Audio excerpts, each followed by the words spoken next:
কাঠিগড়ায় বিজেপির বড় চমক, মুখ্যমন্ত্রীর মুখে অনিতা চৌধুরীর নাম। কাঠিগড়ার রাজনীতিতে কি তবে নতুন সমীকরণ? বিজেপির অন্দরে জোর জল্পনা, কারণ কাঠিগড়ায় পা রেখেই মুখ্যমন্ত্রীর মুখে উঠে এলো একটাই নাম, অনিতা চৌধুরী। মুখ্যমন্ত্রীর বক্তব্যেই ইঙ্গিত, আর তাতেই রাজনৈতিক মহলের শুরু প্রশ্ন, তাহলে কি 2026-এর বিধানসভা নির্বাচনে কাঠিগড়ায় বিজেপির টিকিট পাচ্ছেন অনিতা চৌধুরী? মুখ্যমন্ত্রীকে কার্যত গ্রিন সিগন্যাল দিলেন তাকে।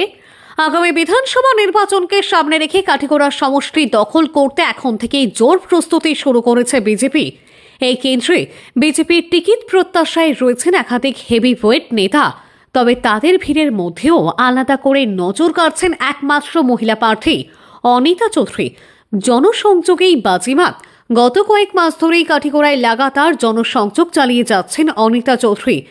গ্রাম থেকে শহর সর্বোচ্চ মানুষের সঙ্গে সরাসরি যোগাযোগ, সমস্যা শোনা, সংগঠনকে চাঙ্গা করা, সবেতেই সক্রিয় তিনি।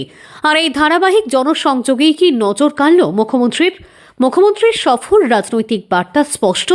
মুখ্যমন্ত্রী হিমন্ত বিশ্ব শর্মার কাঠিগড়া সফরকে কেন্দ্র করে এখন জোর আলোচনা। অনিতার জনসংযোগ দেখে কি তাকেই ভবিষ্যৎ মুখ হিসেবে ভাবছে দল? এটা কি শুধু প্রশংসা নাকি টিকিটের আগাম ইঙ্গিত? সব প্রশ্নের উত্তর কোথায়? সব প্রশ্নের উত্তর মিলবে সময়ই। তবে এটুকু স্পষ্ট, কাঠিগড়ার রাজনীতিতে অনিতা চৌধুরীর নাম এখন আলোচনার কেন্দ্রবিন্দুতে। মুখ্যমন্ত্রী ঠিক কি বলেন, কেন এত গুরুত্ব পাচ্ছেন অনিতা চৌধুরী, দেখুন বিস্তারিত।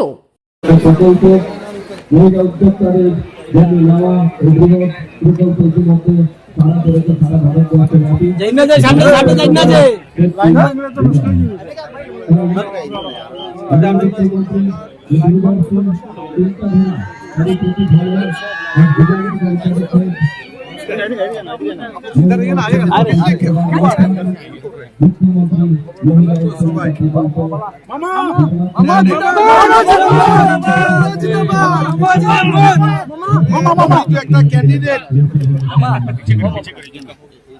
সবচেয়ে এখন বড় ক্যান্ডিডেট অনিতা চৌধুরী।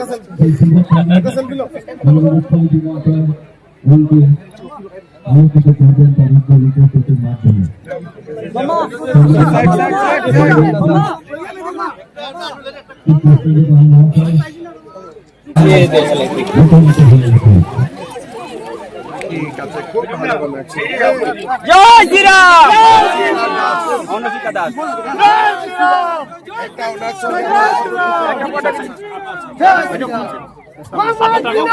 জিন্দাবাদ জিন্দাবাদ জিন্দাবাদ জিন্দাবাদ।